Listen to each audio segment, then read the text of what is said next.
आज Doubtnut app download करें। Doubtnut पर अपने सभी गणित, रसायन विज्ञान, भौतिक विज्ञान और जीव विज्ञान के डाउट्स का करो सफाया। बस प्रश्न की फोटो खींचो, एक ही प्रश्न को क्रॉप करो और तुरंत वीडियो सोल्यूशन पाओ। अभी डाउनलोड करें। हेलो दोस्तों, आपका प्रश्न है ClF3 का ऊष्माक्षेपी निर्माण निम्न अभिक्रिया द्वारा प्रदर्शित किया जाता है। ठीक है, Cl2 प्लस 3F2 और दोस्तों इससे बन रहा है 2ClF3 और डेल्टा H बराबर माइनस का 329 किलो जूल। निम्न में से किसमें Cl2F2 ClF3 के साम्य मिश्रण में ClF3 की मात्रा बढ़ेगी? ठीक है, कैसे बढ़ेगी ये दोस्तों हमसे पूछ रहा है। ClF3 की मात्रा जो है वो कैसे बढ़ेगी? तो चलिए दोस्तों अब प्रश्न को हल करते हैं।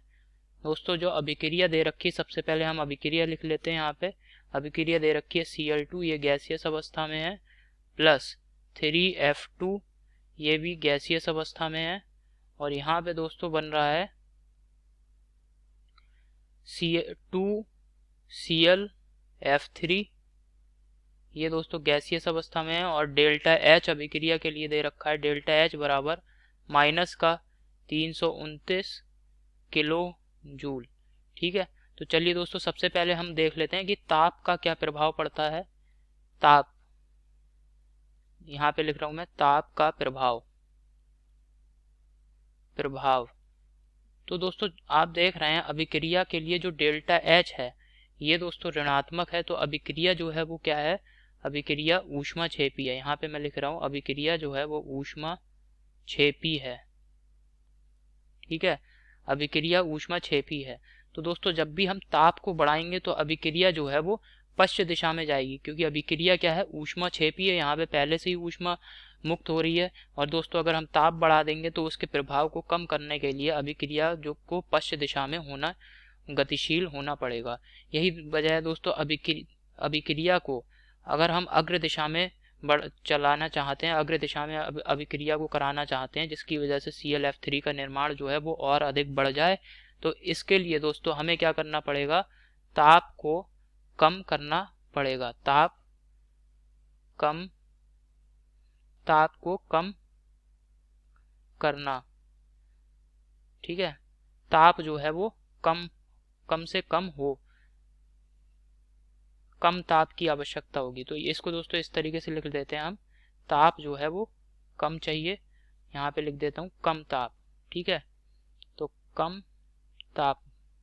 अब दोस्तों हम देखते हैं इस अभिक्रिया पर अभिकारकों की सांद्रता का क्या प्रभाव पड़ता है। ठीक है, तो अभिकारकों की सांद्रता, दूसरा दोस्तों है अभिकारकों की सांद्रता। अभिकारकों की सांद्रता अभिकारकों की सांद्रता का क्या प्रभाव पड़ता है? तो दोस्तों जैसे ही हम अभिकारकों की सांद्रता अर्थात Cl2 और F2 इनकी सांद्रताओं को बढ़ाएंगे तो दोस्तों क्या होगा? तुरंत ही जो ClF3 है इसका निर्माण बहुत तेजी से होने लगेगा, अर्थात अभिक्रिया जो है वो अग्र दिशा में गति करेगी। क्योंकि दोस्तों अभिकारकों की सांद्रता बढ़ती है, तो इसके प्रभाव को कम करने के लिए अर्थात इनकी सांद्रताओं को पुनः साम्य अवस्था तक लाने के लिए क्या होगा? अभिक्रिया अग्र दिशा में होगी, जिसकी वजह से दोस्तों इन जो अभिकारक हैं Cl2 और F2 इनकी सांद्रता मिश्रण में पुनः साम्य अवस्था पे जो सांद्रता थी उसके बराबर हो जाएगी। ठीक है, तो दोस्तों अभिकारकों की सांद्रता कैसी होनी चाहिए?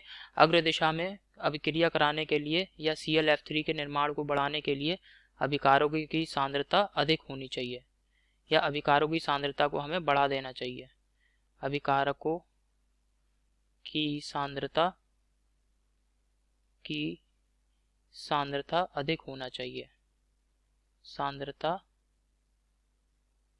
अधिक हो। ठीक है दोस्तों, ये अभिकारकों की सांद्रता का प्रभाव हो गया। अब दोस्तों हम देखते हैं दाब का क्या प्रभाव पड़ता है इस पर, इस अभिक्रिया पे दाब का क्या प्रभाव पड़ेगा। ठीक है, तो दोस्तों दाब बढ़ाने पर अभिक्रिया सदैव उस दिशा में गतिशील होती है जिधर जो है मोलों की संख्या घटती है। ठीक है, जिस दिशा में मोलों की संख्या घटती है उधर अभिक्रिया जो है उसी ओर गतिशील हो जाती है दाब को बढ़ाने पर।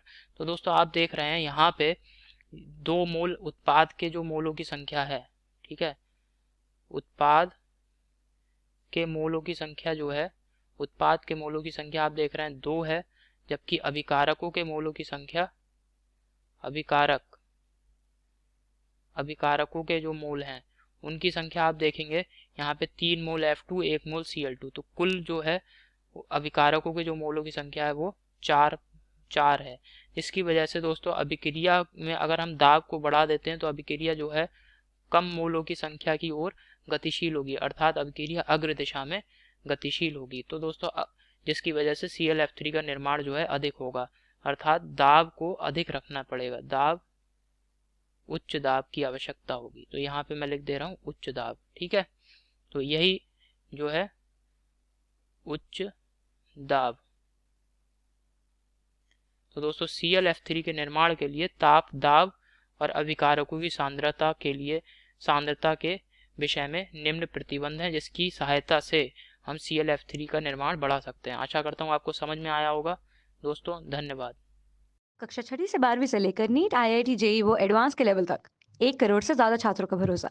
आज ही डाउनलोड करें डाउटनेट ऐप या व्हाट्सएप करें अपने सारे डाउट्स 8400 400 400 पर।